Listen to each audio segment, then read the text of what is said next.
Alright, me and Chong are walking through. I don't see any animals, but this is a nice area. With all the trees and how they go here, and then how you can see down out that way. It's just a really pretty scenic route.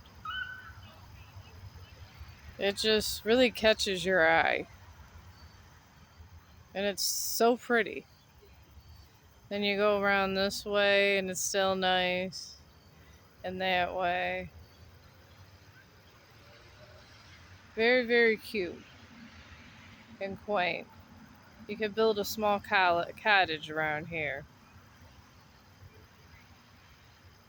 I mean, I would. Oh, I think I got a squirrel. I don't know if you can see him back there. But we got squirrel footage. He's sitting up. He's like right in the back. I'm going to let him be in peace and sit in his squirrel happiness there.